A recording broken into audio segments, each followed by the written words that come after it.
Ayo, siapkan camilan favorit Anda dan bersiaplah memasuki dunia penuh aksi yang menegangkan. Pastikan untuk mengikuti alur ceritanya hingga akhir. Dan jangan lupa subscribe dan menonton film aslinya untuk pengalaman yang lebih lengkap. Selamat menonton! Kisah ini berawal dari seorang pria tua bernama Robert yang hidup sebatang kara di sebuah apartemen di pinggiran kota. Ia bekerja sebagai karyawan bagian pertukangan di Transmart. Di toko tempat ia bekerja, ada seorang karyawan, kita panggil saja si Kentang, yang sedang mempersiapkan diri mengikuti tes menjadi petugas keamanan. Namun, karena memiliki berat badan berlebih, Kentang meminta bantuan Robert untuk menjadi pembimbing dalam program diet agar memenuhi klasifikasi yang diperlukan. Sepulang kerja, kita dapat melihat kedisiplinan dan kerapian yang Robert tunjukkan dalam rutinitasnya di rumah.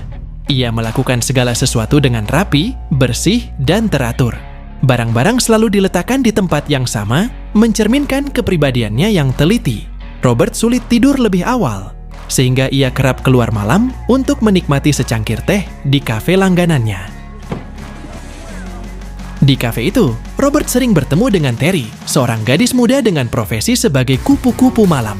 Meskipun mereka sudah saling mengenal, hubungan mereka hanya sebatas tegur sapa dan pembicaraan ringan, biasanya tentang buku yang sedang dibaca Robert.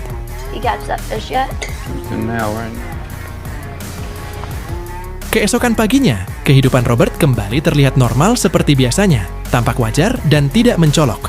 Namun, profesi Robert di masa lalu menjadi misteri yang menarik perhatian, termasuk bagi dua rekan kerjanya di toko. Ketika ditanya tentang pekerjaannya sebelum ini, Robert memilih mengaku sebagai mantan musisi yang pernah tergabung dalam grup trio Macan untuk menghindari pertanyaan lebih lanjut.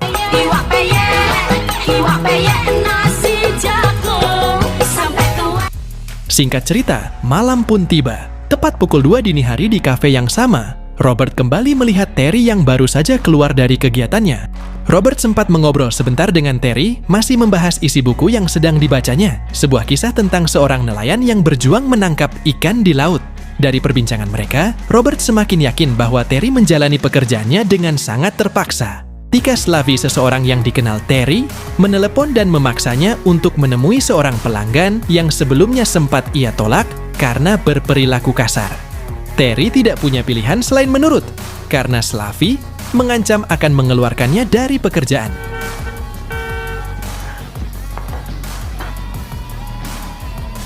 Keesokan harinya, kita diperlihatkan aktivitas Robert selain bekerja di toko, yakni melatih Kentang dalam program dietnya agar bisa lolos tes menjadi petugas keamanan. Namun, malam harinya, di kafe yang sama, Robert melihat wajah Terry dengan lebam yang mencolok. Ketika kafe mulai sepi dan hanya tersisa mereka berdua, Terry, yang membutuhkan seseorang untuk berbicara, memberanikan diri duduk bersama Robert.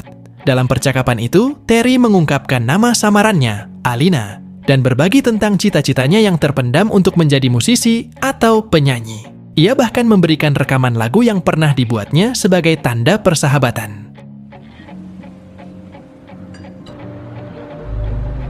Obrolan mereka berlanjut hingga ke jalanan saat mereka berjalan pulang.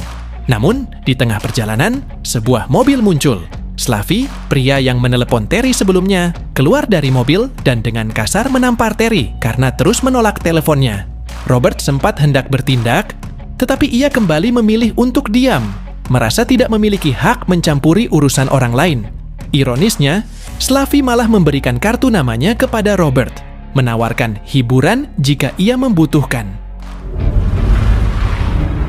Keesokan malamnya, Robert kembali ke kafe dan merasa heran karena Terry tidak muncul seperti biasanya.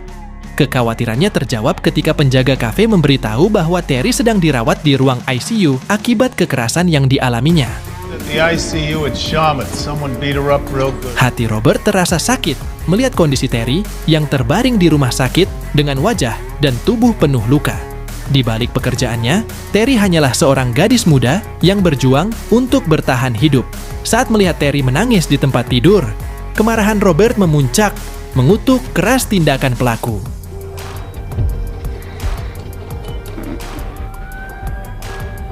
Robert kemudian bertemu Mandy, sahabat Terry, yang juga bekerja di bidang yang sama. Dari pengakuan Mandy, Robert mengetahui bahwa Slavi sering memperlakukan para pekerjanya secara tidak manusiawi. Mendengar itu, kemarahan Robert semakin membara. Sejak malam itu, Robert sering melamun, memikirkan penderitaan yang dialami Terry dan teman-teman seprofesinya.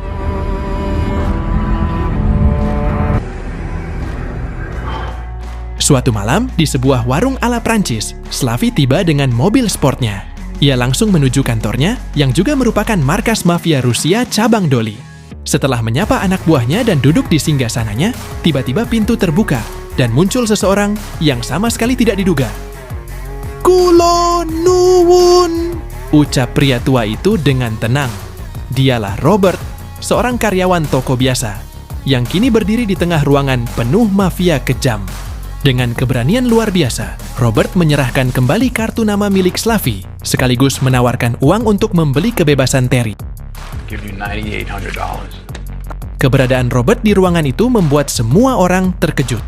Bagaimana mungkin seorang pria asing yang tampak tidak berdaya tiba-tiba masuk ke tempat yang sangat privat dan mencoba bernegosiasi dengan bos mafia? Namun, Robert tetap tenang, sopan, dan berbicara dengan tata krama, meski direspons dengan ejekan dan cemoohan. Niat baiknya untuk menyelamatkan seorang perempuan dari lingkungan gelap ini dianggap sebagai lelucon. Slavi, yang awalnya sempat mengapresiasi keberanian Robert dengan berjabat tangan, segera menunjukkan arogansinya. Ia mengeluarkan ancaman dan intimidasi untuk menakut-nakuti Robert, lalu menolak tawarannya mentah-mentah, disertai tawa mengejek dari anak buahnya. Mereka kemudian meminta Robert keluar dari ruangan. Namun, apa yang dilakukan Robert selanjutnya benar-benar di luar nalar. Alih-alih pergi, Robert mengunci pintu dan mengurung mereka semua di dalam ruangan. Dengan ketenangan luar biasa, ia mulai menganalisis situasi, memprediksi setiap gerakan musuh seperti seorang Sherlock Holmes. Perhitungan akurat itu hanya bisa dilakukan oleh seseorang dengan pengalaman luas. Robert bukan sekadar menebak, melainkan benar-benar memahami gerakan, kekuatan, dan waktu yang dibutuhkan untuk melumpuhkan lawannya.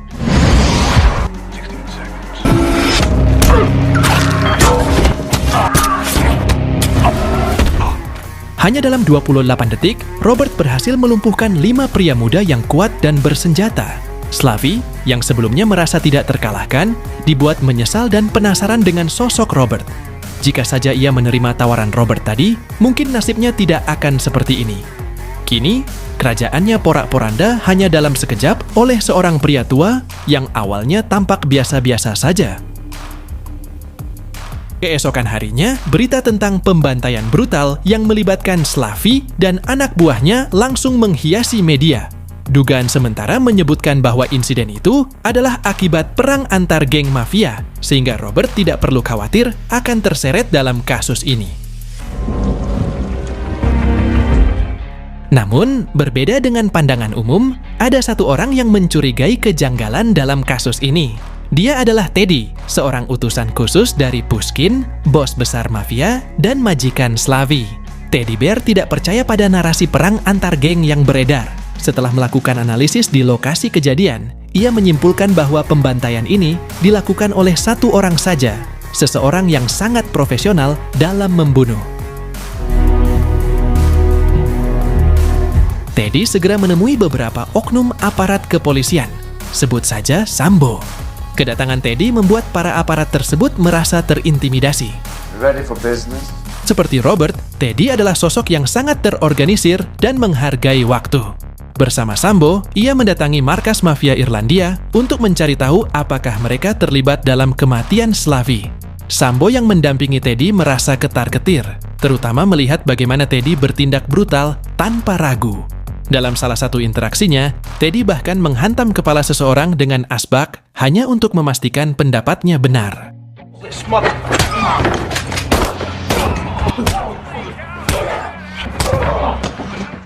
Dari sini, jelas bahwa Teddy adalah sosok yang patut diwaspadai oleh Robert. Dengan akses dan dukungan penuh dari bos besarnya, Teddy adalah orang yang ambisius dan tak kenal lelah. Bahkan aparat seperti Sambo pun tidak mampu membendung kebrutalannya. Dalam salah satu percakapan telepon dengan Pushkin, Teddy memperhatikan foto-foto hasil tangkapan CCTV di sekitar lokasi kejadian.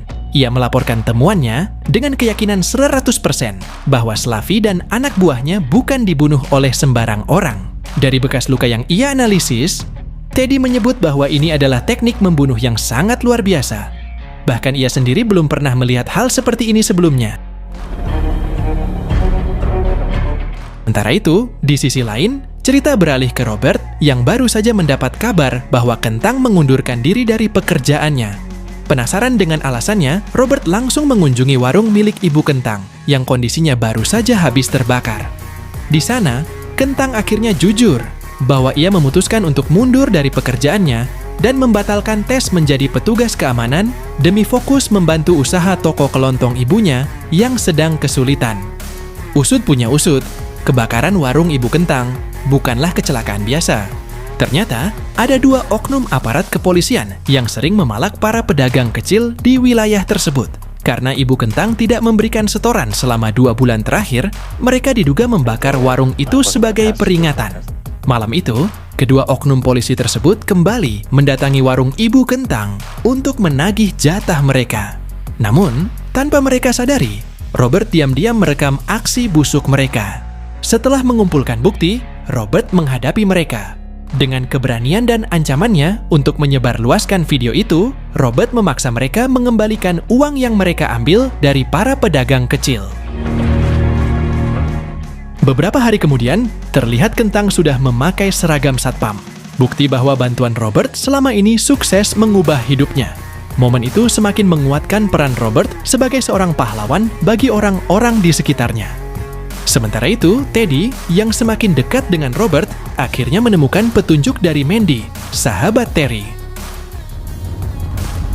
Teddy menginterogasi Mandy dengan metode persuasifnya yang kejam.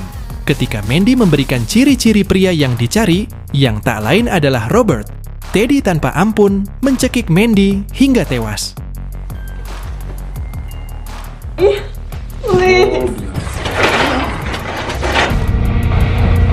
Dari rekaman CCTV terbaru dan informasi yang ia kumpulkan, Teddy akhirnya mendapatkan alamat Robert.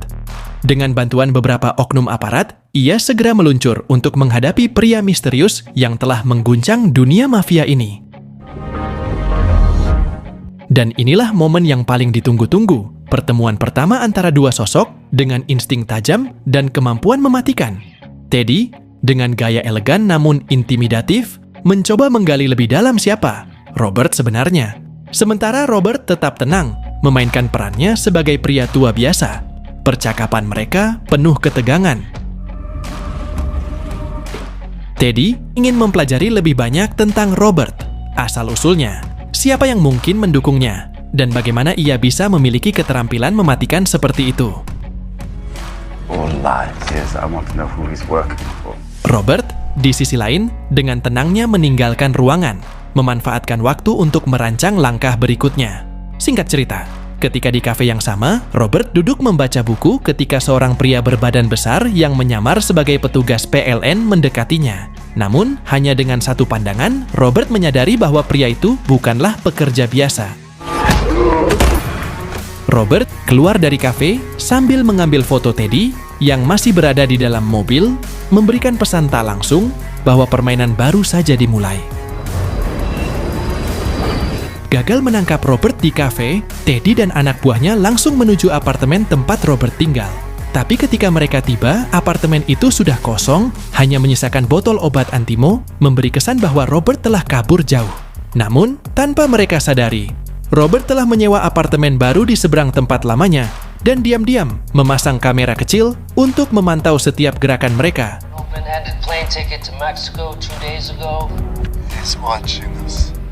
Sadar bahwa Teddy tidak akan menyerah begitu saja, Robert mengunjungi sahabat lamanya. Susan dan Brian adalah pasangan yang bekerja di lembaga pemerintahan. Mereka adalah orang-orang yang dapat dipercaya untuk membantu Robert mencari informasi. Percakapan mereka mengungkapkan sedikit masa lalu Robert, yang dulunya mungkin adalah seseorang dengan peran penting di pemerintahan, meski kini ia memilih untuk pensiun dan menjadi karyawan Transmart. Dengan bantuan Susan, Robert mendapatkan berkas lengkap tentang Teddy dan kelompok mafianya. Berkas tersebut memuat informasi penting, termasuk wajah Pushkin, bos besar mafia Rusia, serta Sambo, seorang aparat lokal yang memiliki hubungan erat dengan jaringan kriminal itu. He won't stop until he kills you and anyone you care about. Setelah mengumpulkan semua informasi yang dibutuhkan, Robert memulai langkahnya dengan menargetkan Sambo, seorang aparat yang dianggap sebagai bagian terlemah dalam jaringan mafia ini.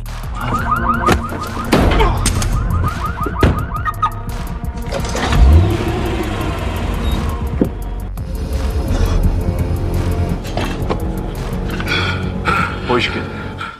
Dengan sedikit tekanan, ia berhasil meyakinkan Sambo untuk bekerja sama. Meski awalnya ragu, Sambo akhirnya setuju dan mengantar Robert ke salah satu tempat penyimpanan uang milik Pushkin. Saat tiba di lokasi penyimpanan, tanpa banyak bicara, Robert dengan cepat mengambil alih situasi. Setelah itu, ia memberikan pesangon kepada para pekerja di sana, menyuruh mereka meninggalkan pekerjaan haram ini dan mencari mata pencaharian yang lebih layak. Di sisi lain, Robert juga memberikan pelajaran berharga kepada Sambo tentang arti sebenarnya dari tugasnya sebagai aparat, hingga Sambo pun berjanji untuk memperbaiki dirinya. What do you eat? Setelah Sambo menyerahkan kotak penyimpanan yang berisi barang bukti kejahatan kelompok mafia Pushkin, polisi datang ke lokasi penyimpanan. Mereka tidak hanya menemukan Andre dan anak buahnya yang terikat di ruang pendingin, tetapi juga tumpukan uang dalam jumlah yang sangat besar, hasil dari bisnis ilegal Pushkin. Teddy terlihat sedang makan bersama seorang ketua kelompok tentara bayaran, yang rencananya akan ia gunakan untuk memburu Robert. Namun, sebelum rencana tersebut berjalan, ketua itu mendadak hilang setelah izin ke toilet. Ternyata, Robert telah lebih dulu bergerak dan menghabisinya. Untuk kesekian kalinya, Teddy dibuat ketinggalan langkah oleh Robert. Meski situasinya terus memburuk, Teddy tetap mencoba menunjukkan sikap dingin dan arogan, berpura-pura bahwa ia masih memiliki kendali.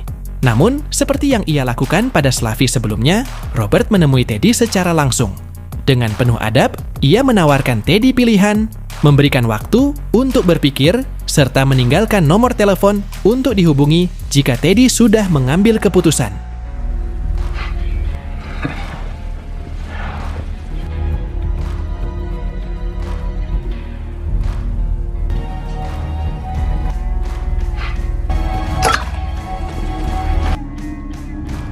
Dengan barang bukti digital yang diperoleh dari Sambo, Robert mengirimkan semuanya melalui email kepada pihak FBI.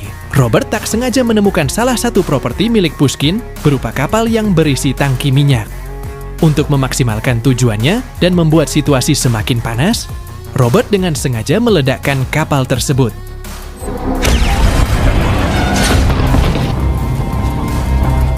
Ledakan itu membuat Pushkin semakin marah. Tak hanya karena kerugian besar yang ditimbulkan, tetapi juga karena semakin sulitnya mengatasi ancaman yang datang dari Robert. Teddy kemudian memilih cara licik dan tidak jantan untuk mengatasi Robert. Ia menugaskan 2 tentara bayaran untuk menyandera beberapa teman kerja Robert di toko, termasuk Kentang. Sementara itu, ia bersama tim lainnya akan menunggu di lokasi tangki minyak untuk menyambut kedatangan Robert yang terpaksa harus menyerahkan dirinya. Namun, rencana itu tidak berjalan mulus. Ketika musik tiba-tiba menyala dengan keras, mengganggu kegiatan para tentara bayaran, Kentang diminta untuk menemukan sumber suara tersebut. Begitu tiba di ruangan, 1 tentara bayaran berhasil dilumpuhkan dengan mudah oleh Robert. Robert kemudian menggunakan Kentang sebagai umpan untuk menarik tentara bayaran berikutnya. Setelah kedua tentara bayaran dilumpuhkan, Kentang segera memulai rencananya untuk membawa teman-temannya keluar dari toko. Namun, rencana itu terhalang oleh kedatangan Teddy. Meskipun dalam hal jumlah dan persenjataan Robert kalah jauh, ia memiliki keunggulan dalam hal taktik dan kecerdasan. Keahlian ini terbukti ketika Robert mematikan seluruh pencahayaan di toko dan mulai menghabisi satu persatu anak buah Teddy menggunakan berbagai perkakas sederhana yang biasa ditemukan sehari-hari.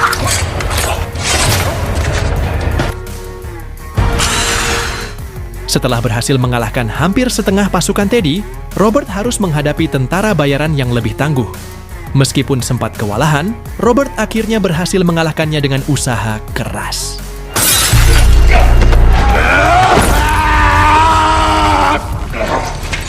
Setelah Robert menggunakan tabung gas dan microwave untuk meledakkannya, hanya tinggal Teddy yang tersisa. Saat Teddy memergoki kentang di ruang panel dan siap untuk membunuhnya, dengan mesin paku tembak, satu persatu tangan dan kaki Teddy dilumpuhkan. Rasa sakit yang dialami Teddy bukan hanya karena luka-lukanya, tetapi lebih karena kekalahannya. Ia kalah dalam segala hal. Kisah ini belum berakhir. Robert, yang ingin menuntaskan semuanya sampai ke akar-akarnya, melakukan perjalanan ke Moskow, Rusia. Di sana, ia menuju kediaman Pushkin, bos besar yang dijaga ketat oleh belasan penjaga. Pushkin, yang merasa kebal hukum dan sulit dijangkau, ternyata salah besar. Robert sudah berada di dalam rumah Pushkin tepat ketika Pushkin baru saja selesai mandi. Sadar bahwa Robert datang untuk menghabisinya, Pushkin mencoba bernegosiasi, menawarkan sejumlah uang sebagai kompensasi. Robert yang awalnya ingin memberi kesempatan bagi Pushkin untuk bertobat, merasa marah dengan tawaran uang yang diajukannya.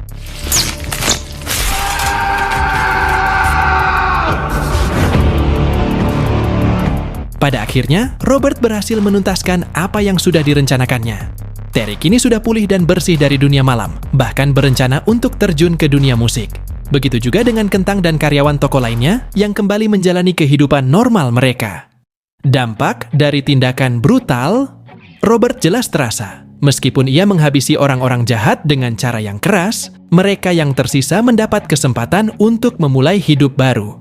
Cerita ini tidak hanya memberikan kita suguhan aksi yang memukau, tetapi juga pesan mendalam tentang keadilan, keberanian, dan pengorbanan.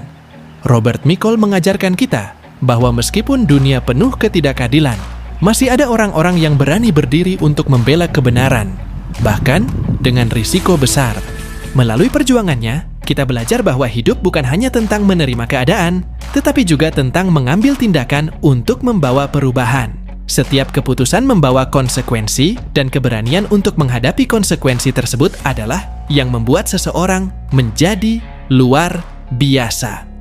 Kisah The Equalizer mengingatkan kita untuk selalu memilih keberanian di tengah ketidakpastian dan prinsip di tengah tekanan. Mari jadikan kisah ini sebagai inspirasi untuk menjadi versi terbaik diri kita dengan berani melawan ketidakadilan dan selalu berdiri di sisi yang benar. Jangan lupa subscribe, sampai jumpa di kisah penuh aksi dan makna berikutnya.